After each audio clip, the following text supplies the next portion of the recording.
you can't, just go out there and write a blog on whatever you want, or, on a YouTube video about whatever you want. I mean, you can, but it's not necessarily going to rank. It could be the very best piece of content out there that could be so super helpful for people. But if people aren't searching for it, and if you don't already have a built-in audience, that content, that piece of content is going to get left in the dust. Like nobody will ever see it. This is Stay Paid, the marketing podcast that gives listeners a competitive edge to stay motivated, find inspiration, and discover proven real-world tactics from some of the best marketers across the nation.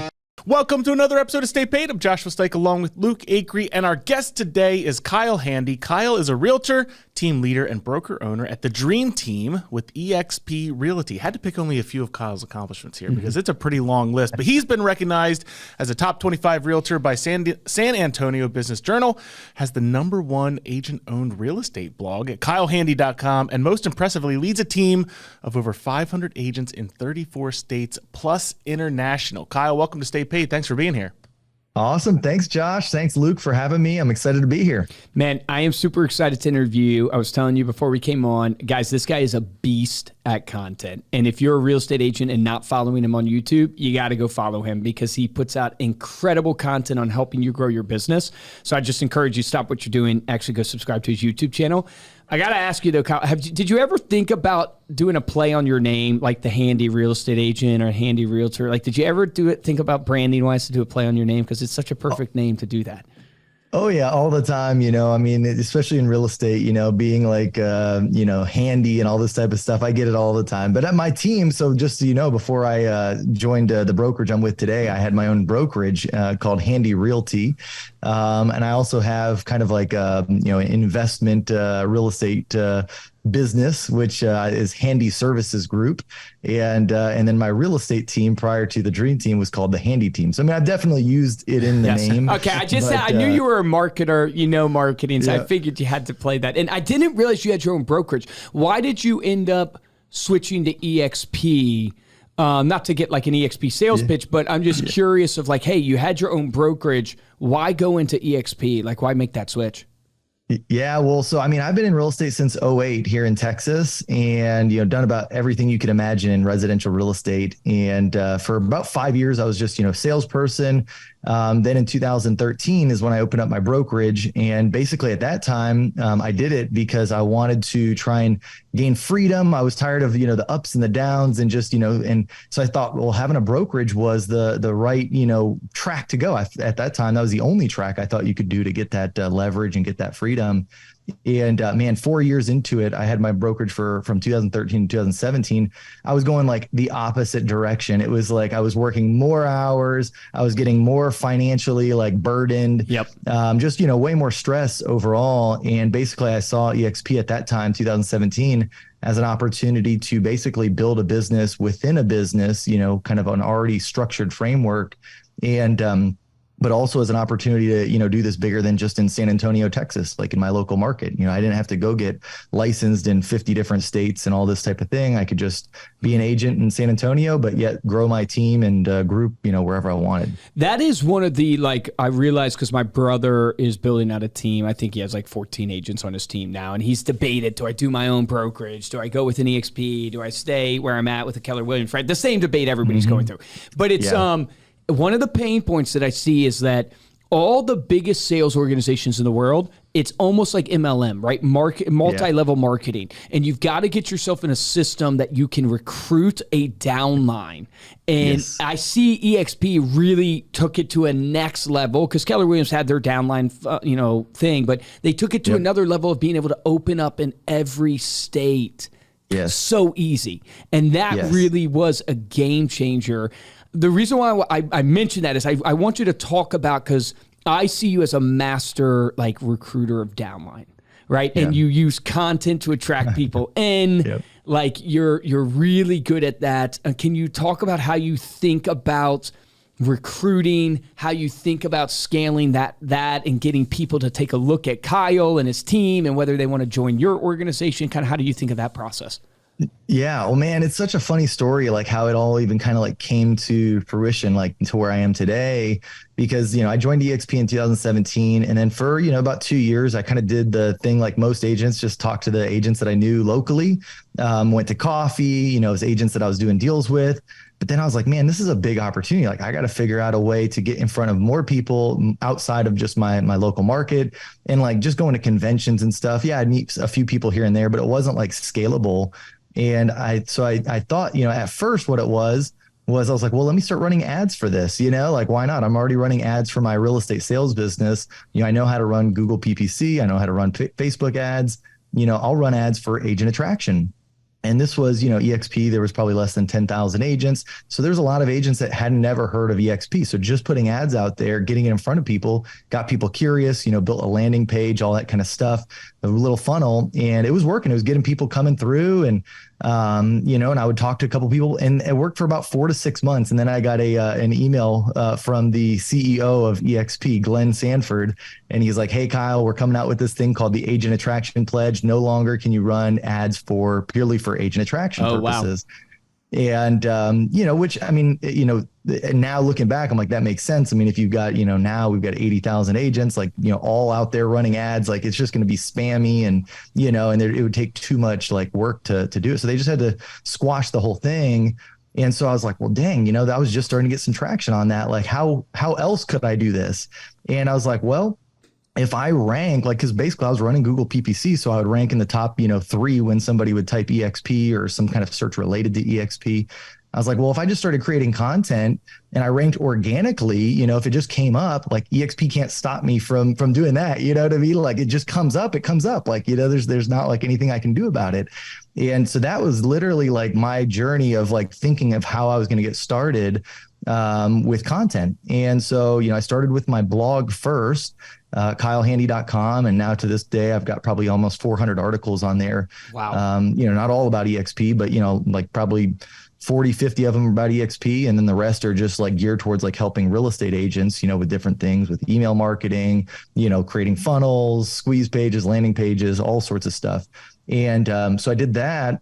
And I was having so much, traction. It didn't start right away. I will be honest. Like when I started my blog was probably mid 2018, 2019. And for about a year, I was just creating content and not really getting any results. Like I wasn't even showing up on, on the results. And, but I knew because I was following other people in the space, I'd be watching other people's YouTube channels. And that's what they all say. Hey, it just takes some time, but you got to be consistent. You got to keep doing it. So I just kept doing it, alongside just selling real estate. And then eventually, like I'd get, I've got little trackers and stuff that'd be like, hey, you're ranked now number 7 for this term, or you're ranked 3rd for this term, you're ranked 1 for this term. And I was like, man, I just started seeing the results finally. And then once I started getting the results, it was like, I couldn't miss, then it was like, I'd create something that was automatically on the first page of Google, and then it would keep ranking. Wow. So, it just takes that momentum, but then once you get that momentum, it's just really a really smooth sail from there. And and so then I started seeing it working, and I was like, well, let me do this on YouTube, because I'm already seeing the results, on the number 1 search engine in the world. Why don't I go to the number 2 search engine in the world? And so I just started kind of repurposing a lot of the content that I had already created in blog format in YouTube format. And so, kind of just using those as outlines or even full on like scripts for my YouTube videos, and really just have taken that approach ever since. And so it's been pretty awesome. So that's helped me now to where I'm at on YouTube, 35,000 subscribers on there, and it's crazy. Yeah, you're crushing it. Can you just share, so I don't lose the thought, any tips you have for tools or how you think about SEO? Because everybody's hearing in the audience the same thing I'm hearing. Okay, I want to write blogs, I want to film videos, but what are like some of the great hacks that you have learned in terms of keywords or SEO type stuff that you could give?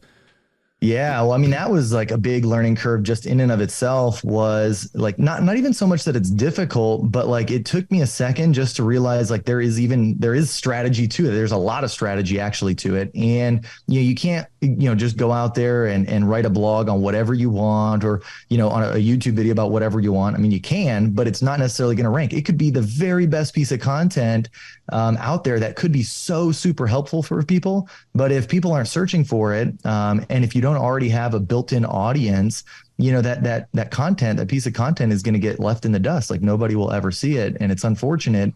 And so, you do have to really be strategic about it. And so I've used, many different tools just, for SEO, like over the time.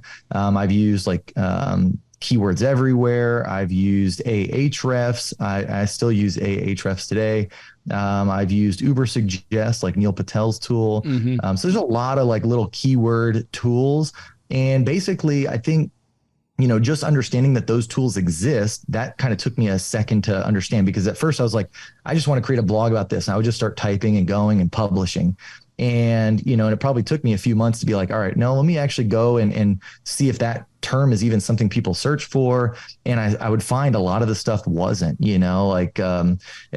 or it would be somewhat related, but the way that I titled it and the way that I kind of optimized it was not specific to the way somebody would be searching for it. So then I basically just had to go back, kind of, change some of my titles, some of my headlines, some of like the focus keywords that I was really going after, and just kind of like, manipulate it a little bit. So as soon as then it did match what somebody would be searching for, now it's starting to get picked up, starting to get found.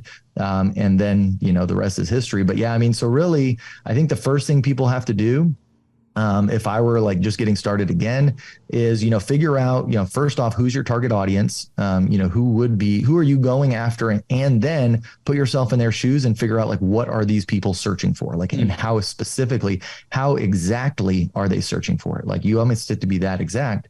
And so, you can even just use like Google auto suggest, like go into Google, start typing a couple terms and then see what it spits out.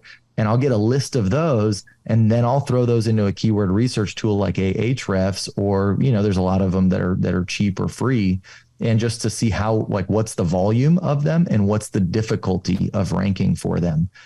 Because that's the other part too, is in the beginning, when you don't have a whole lot of traffic already coming to your site, if you're going after a super difficult keyword, you might as well not do it right away, because it's going to be a waste of your time. Like if I wanted to start up a brand new blog and target the search term iPhone 14, it's never going to happen, no matter how good of a piece of content I put out there, because there's billions of articles, right? I mean, there's so many things that are particular to that.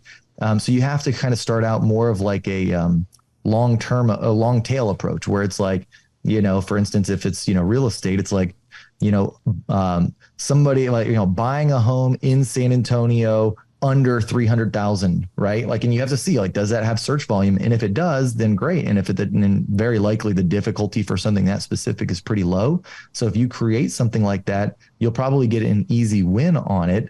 And then as you start to get more of those wins, you can go after more and more challenging keywords. So that's kind of the general overview of the whole kind of process there. Talk about the rest of your site, because when I look at it, a couple things pop out. One, there's a ton of copy, right? And then when you look at like I want everyone to go to kylehandy.com and click on his partner with me, because that is like a classic sales page and a funnel. And I'm wondering, like, how much did you kind of refine, or why did you build it out so that you have so much copy and just those value stacks as you go down this partner page? Yeah, I mean, so gosh, like that partner page has probably seen 50 different iterations, right? From like the very beginning. Like the very beginning, it was like a headline, a paragraph, and like a form to fill out, right? And like, over time, you just kind of start to like enhance it and add things in there. And a lot of times what it ends up boiling down to for me is two things. I kind of take examples from other people's sales pages, sometimes in totally different industries, but I'm like, oh yeah, I should add an FAQ, or I should add, like just something that talks about me, or get some reviews or some referrals or something like that, throw some videos up there. Like, so I'll get a lot of that kind of stuff and add it to it as I see it. But then also like, as people are going through the process, like, because basically the whole purpose of my Partner With Me page is to get people to set up like a consultation, like a Zoom call or like a phone call with me.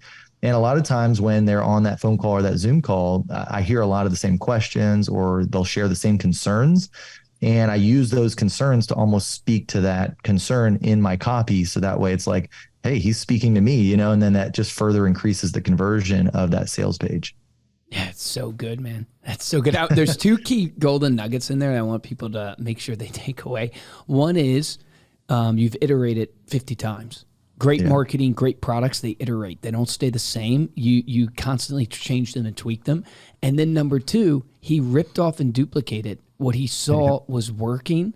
And so it's like so many people they think they have to create something from scratch. No, look at what's working, what worked on you, and rip off and duplicate it, right? With your own product and whatever that you're doing. And then the third, which is just an incredible sales and marketing hack, is you're listening to your target audience, taking down their pain points and repeating back to them in your copy the pain points. And now they feel like they're actually being heard. So how big is your downline at this point? We're just about to cross 600. So I think we're at 580. Yeah. And change. Yep. Crazy, man. Okay. So now are you still practicing real estate? Are you fully now just recruiting mode, training, teaching? Like what's your... Yeah, no, funny enough. I mean, I actually just had a closing on Monday, just yesterday. Good for you. A closing from a listing of mine. I don't do as much of it anymore. Like I used to probably, and I've never sold like a ton. Like, I mean, as at the peak, I was probably like a 15 to $20 million producer. Okay. Which, is decent. I was, as a solo agent. When I had a team, we did a lot more, but like, I'm just talking like my production of that. And so, but and so now basically what I'm doing is just friends and family, neighbors, like easy deals that are around me. Yep. Mostly what I'm focused on now is just my content business, my coaching, and kind of, teaching up agents.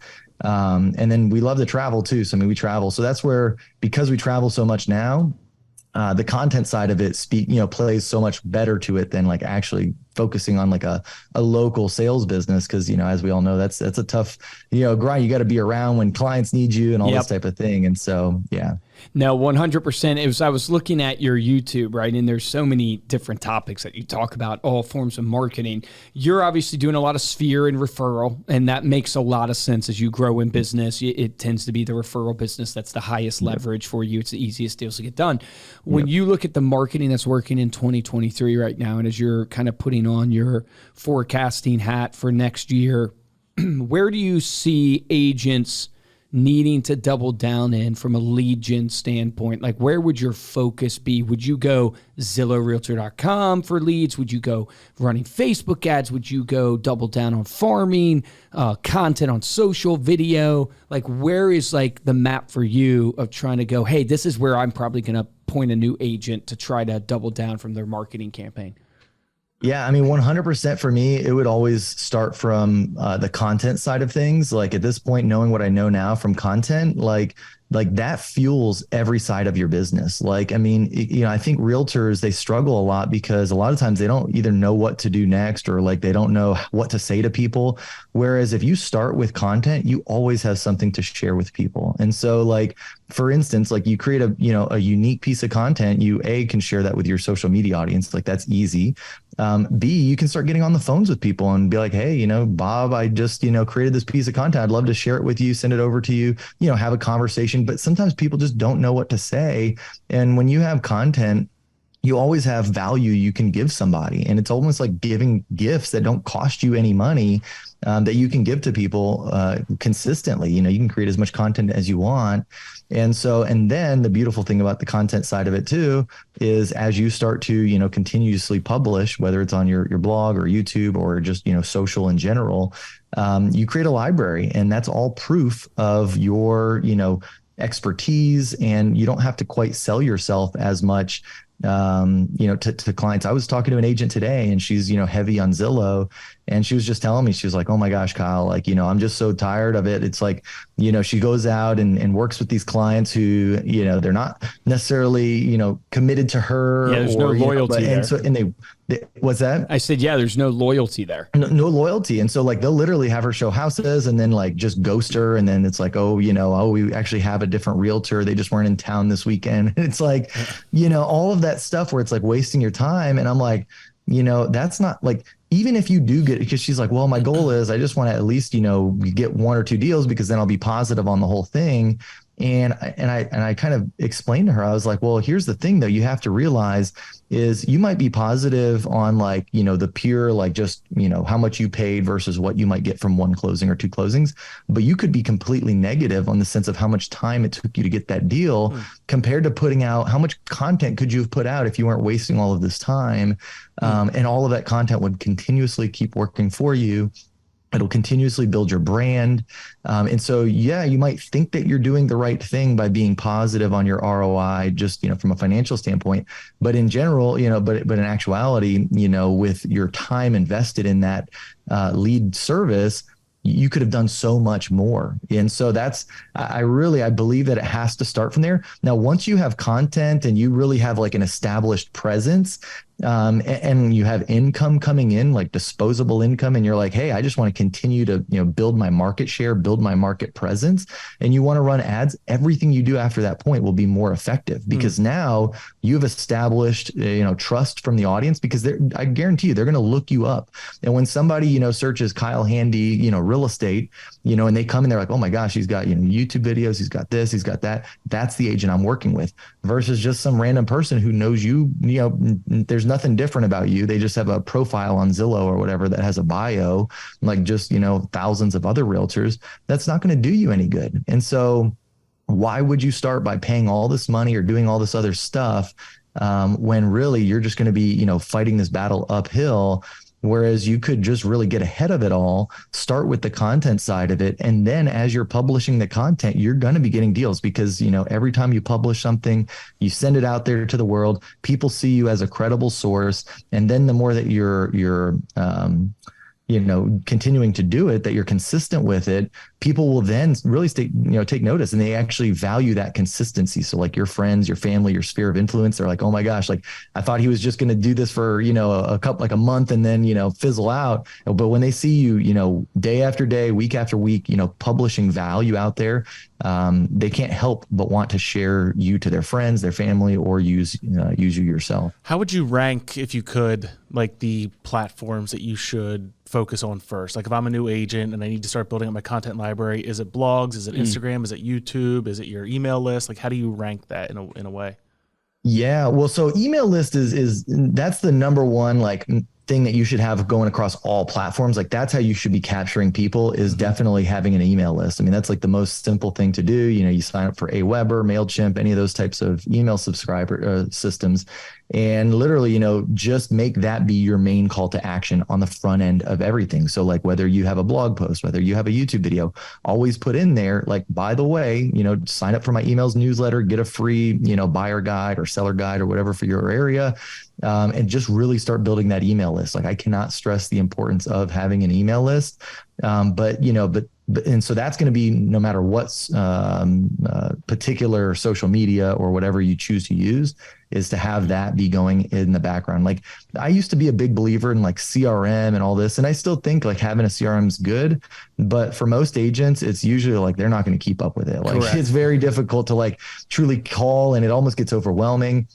I've honestly had more success just having an email list and just passively, putting things out there to my email list. And then of course, at the bottom of my email list, I always have, schedule a free consultation or whatever. And just, I literally get people booking at 9:00 at night, 4:00 in the morning, like, and they book when they're ready to talk to me. And that's been super effective, just having that email list. And, my email list started at, a couple, 10 people, 12 people, 15 people. And now it's up to, I think I've got 11,900 and something names on my email list and emails. And so, what type of emails are you sending your list? Is it an agent list or is it, Yeah. So now, I've got both. So I've got an agent list and I still have a buyer seller list here for my local market. But like basically for my agent list, like whenever I create a new piece of content, they get, they get a notification that, hey, I've released a new piece of content. Okay, nice. Okay. Yep. Anything like that. So, I mean, and, obviously I try and just make it seem like, hey, I'm bringing value. Yep. I don't have any like hard calls to actions, like, like where it's like a big sales pitch. Like I honestly don't really sell anything. Like I don't try and sell my courses or anything through my email list, which I know some people say, oh, you should do that. But honestly, I'm very passive about it. And it's worked for me. I just like to add a lot of value. And then when people are ready to take the next step with me, how many emails a month would you say on average? Usually it's about anywhere from, I would say 8 to 12 emails a month. So a good amount. That's good to know. Yeah. Good amount. Okay. Yeah, good amount, 2 to 3 to 4 a week, I would say, just depending on how much content I'm putting out. All right. Sorry to steer you off the original question. I just wanted to really know how, like the content and emails. So platforms wise, obviously email's the best. Would you go Instagram, blogging, YouTube? Where would you go next if you were a new agent? So yeah, so I mean, I would definitely either do blogging or YouTube or podcasts, like any of those three, Okay. honestly. Just depending on what the person is most comfortable with. Like if you're not comfortable on video, I wouldn't say to pick that first. Like, you don't have to do video. I will say the most powerful, the most effective, if you can do video and you're not like nervous to be on it, would be video. That's the fastest way you gain trust with people. They can see your face. They can hear how you speak. Like Agree. you can really, whereas like blogging, it is definitely you're adding a value to people. But you don't gain the trust as quickly blogging, right? Because just written, it's kind of hard to exactly, build that trust. Podcast, though, I'd say is probably like second on the trust side because at least people can hear you speaking and that type of thing. And so, but yeah, I mean, that would be my ranking would be like YouTube, number one, podcasting number two, and then blogging would be number three. And but either way, I mean, if you're not comfortable, like blogging would still be on, higher than like social media per se, or like Facebook, Instagram. And the reason why that is, and here's kind of my view, how I utilize social media is to promote my main channels, my YouTube, like whenever I come out with a new video or my blog posts or whatever. And really, and it's mostly just like behind the scenes kind of stuff, like actual, like putting content on those platforms. The thing I don't like is that it only works for like a day or 2 days, and then you have to do it again. I'm trying to build a business where like I don't have to be like beholden to the algorithm and constantly, pushing content out there just to stay relevant. I like to take time off and I like to not have to, always do this. And so as I create the content on YouTube and Google and even podcasts, like that stuff works for me forever. I mean, I've got videos that are 4, 5, 6 years old that are still bringing clients today. Whereas like if I put a Facebook post up 6 years ago, like nothing, right? Like there's never gonna, even a week ago, like it's not gonna even still be relevant. And so, it's not that I'm like negative on those social channels. It's just that it's not my style. Like I don't want to be on the platforms every single day or whatever. Is that because you see it more as like you're driving the prospect, the consumer, to a hub where they can see almost like I don't know what you call it, but like you have this whole now library, I guess is a good word for it, library of content that they can see, wow, look at this brand, look at this company, look at Kyle Handy and what he's done, versus if you send them to just Facebook you see as just a distribution medium of just a distribution medium. And it's one of those things where too, like, with blogging, let's just say, right, or YouTube or whatever, I'm getting like, at any given month, like I might get 3 to 4 to 5 million impressions, absolutely free, just from SEO. Gosh, man, you are crushing it. Oh yeah, I mean it's insane. And if I couldn't create enough content on Facebook, at least not with the size audience that I've got, which I've got a decent audience. I mean, I don't publish a ton on there and have tons, like, but I still, like, I look at my analytics that I get from Instagram and from Facebook, and I compare that to what I get just from SEO, and it's not even close. And the other part of like those other social platforms is they're all pay to play, and so it's like if I did want to get the same type of impressions, I would have to, run significant money through ads. That's a good point. And so, I don't know. That's why I prefer the other side of it. A lot of times like agents, they'll spend so much time on like Facebook and Instagram and this and that. And, and I'm not saying you don't get deals, because you definitely do get deals, especially from your sphere of influence. Like, I think that's what it's there for. Yep. If you've got a good sphere of influence, you want to kind of stay in touch, stay top of mind. Yeah, absolutely. You should do it. You shouldn't like ignore it. But I really do feel like if you want to build a brand, if you want to build consistency in your business, you have to do something through SEO, where like just passively people are going to come across it, in perpetuity, like, for many years to come, versus just like whatever you're putting out there. The one other platform too, I mean, that I do know that agents are having some success with, that, is content based. And now because you can search, it's even better, is like TikTok. Like I know some agents, if you're preferring like short form videos, that's another great way to create content and put out there. I personally haven't done much of that. I'm more of the long form kind of stuff. But I definitely see, a lot of agents having success with short form. So that would be the other thing, is like, maybe you want to do video, but you don't want to quite do, long form video, do a lot of short form video. But, I think that kind of content creation is going to be what wins versus, at this point, just like putting up random posts on Instagram, random posts on Facebook, LinkedIn. I mean, I've done it. I've tried it. I've got tons of agents that try it. And honestly, I mean, if I had figured that solution out, I'd be doing it. But I have just not cracked that code. I do think it's good, again, if you have a great, social or a great sphere of influence, that you do it because people will see some stuff. But if you want to grow your business, like if you really want to get and reach people that don't know you already, it's probably not the best platform compared to like a YouTube or something like that. Do you have to rank locally in order for this model to be successful? Like, does that make sense? Do you actually have to rank on Google at the local level for this to be successful? So no, I mean, honestly, I mean, I think that so ranking on the local level, quite honestly, is actually easier than ranking like on the national level. Mm-hmm. You have less competition in a lot of the markets. And the cool thing about doing it locally is you can, especially if you've lived in that market for a while, or some of the things that like are more intricate, you'll find keywords and stuff that nobody else has even gone after. And so literally, I mean, the difficulty scores are so low.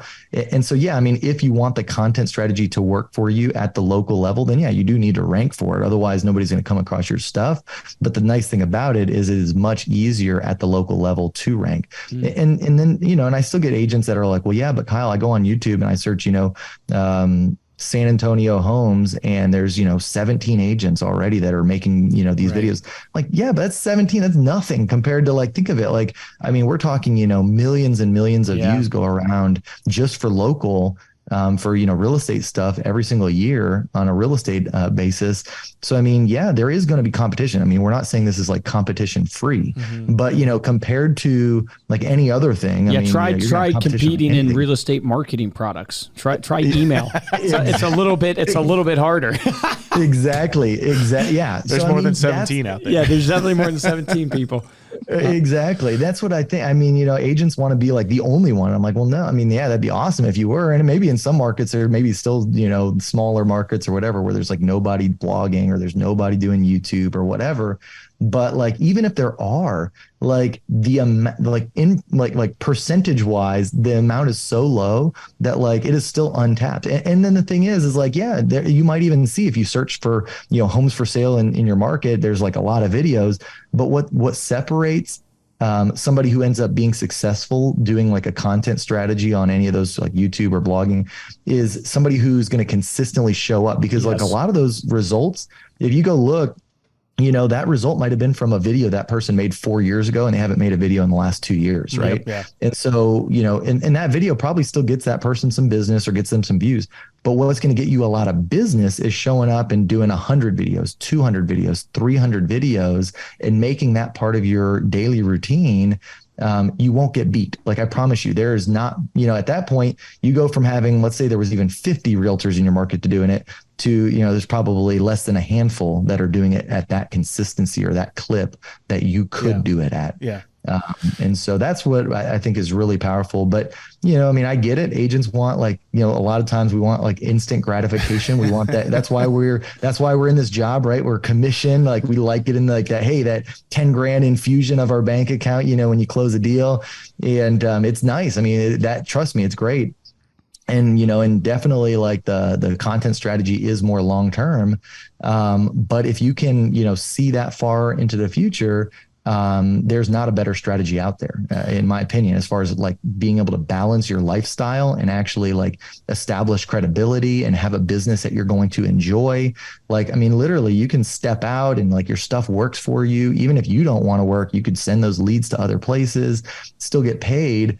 And, and so that alone is powerful versus like a Zillow strategy, a realtor.com strategy, Facebook ads, all this kind of stuff where you have to pay. And the second you stop, the business stops coming in, plus you're not building any credibility with it or anything. And so, that's a very, very risky proposition. Whereas, what I'm building and what agents who are doing content are building is a much more stable thing, albeit it takes a little bit longer to get going. So, I mean, in the beginning, maybe you do need to hustle for 6 months, 12 months, 18 months until that really starts to work for you. You got to almost look at it like you're doing 2 jobs. You got your content business and you got your normal, like whatever else you're doing to try and get business like today. Like you're going to have to do that. Like I had to do that as I was building out my content. Like I said, it took me a year to, 18 months before my stuff really started coming in.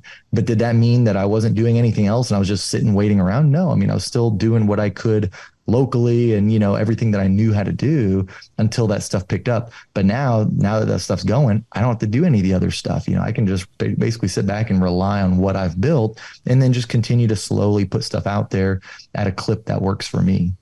That's so good. I have one more question on the whole blog thing. And sorry, we don't have a lot of people that come on and talk about this. So I want to get as much as we can out. I know it's hard. There's probably a ton of different ideas, but for people who aren't creative or having trouble, what are like, maybe there's a top few types of topics or ideas that people should be blogging about that then they can naturally turn into video, like just your top 2 or 3 sort of pillars or ideas? Yeah. So, I mean, I think in the real estate space, there's going to be, obviously, like for me, I have 2 different lists. I've got buyer ideas and seller ideas. And then within like my buyer ideas, I break it down into, of course, like pros and cons of moving to your market. Like that's always a popular one. And there might be a lot of other videos that, people have also done the same thing. But, the way you do it is going to be different than the way somebody else does it. And that's what it's all about, is like people will connect with certain people different than different people. So like, even though that video exists, and it might even be better if they like your personality, they're going to come with you. And so like pros and cons in a market of like, hey, this is what's good about really the ones that you should create first are if you put yourself in the shoes of somebody relocating to your market, right? Because that's a lot of times what people that are going to YouTube are going to be, they're going to be coming to YouTube is for like they're moving to the markets. They don't know anything about the area. If somebody's been living in your market for 30 years, they kind of know what they want to do. They're not probably going to YouTube as often. But so you need to put yourself in the shoes of like somebody who's moving, doesn't really know, like, what are they going to want to know? What are some of the top school districts, in the area? Where are the restaurants? Where's the shopping? Like, it doesn't all have to be about houses. You need it to be more than that. Like, where's the lifestyle kind of aspect of it? And then definitely factor into another. So that's like one side on the buyer side. Another side on the buyer side would be like specific to houses, where it is like, hey, this is what $400,000 buys you in this, area. This is what, $500,000 market reports, and kind of talking about what the overall market is doing in your area. Those are all very successful videos for people on the buy side. The sell side, kind of the same thing. Now, obviously here, it's not so much people that are going to be relocating. Obviously, they already live there. So, I mean, you're going to have to just kind of talk to them about what sellers should expect when they sell their home. And a lot of times it's going to be first-time sellers, right? So it's like somebody who's never sold a home before. What would they be thinking, right? Like, how do I determine what my home's worth, right? Like, can I trust Zillow, Zestimates, like, all these different types of videos that, if you're in the seller shoes, what are they asking? What questions are they asking? And the other thing you just got to also always be just hyper aware of is like, and I love this because I keep a notepad on my phone, is like literally as I get asked questions, in the field, whether it's from an agent or from a buyer seller, if I don't have a video about it, I literally just, jot it down and I'm like, oh, that'd be a great topic. That'd be a great topic. Doesn't mean I'm going to do it tomorrow, but I had this list and then I take that list, I run it through like Ahrefs or like a keyword tool, and I'll figure out like, hey, how are people actually searching for that, particular idea or particular question? Because that's the other thing too, is like, just having the ideas is not enough. You then have to take that idea, kind of translate it into how people are searching for it from an SEO standpoint, and then really just kind of optimize for that. Wow. Love that. Yeah, man. it's so Thanks, good. man. It makes me think of like the songwriters. They write down ideas for songs as they go about their day. And then when they get in the songwriting session, that's what comes out. It's like, well, I had this idea and That's this what idea. I do. Yeah. When I write my songs. Yeah. When you write your love songs, that's what you do. Yeah. Dude, Kyle, man, thank you so Yeah, much so for good, man. coming on. This was great. Like I said, it's pretty unique topic for us to dive into with you. So we appreciate that. Before we close out, let people know how they can connect with you. Yeah, I would say the best way, if you actually want to, talk to me, is hit me up on Instagram. I do check my DMs on there. That's probably the fastest way. Or you can email me. I'm one of those very few realtors that you can email me. I've got a zero inbox, so literally I've got to clear out my whole inbox. Okay, that's impressive.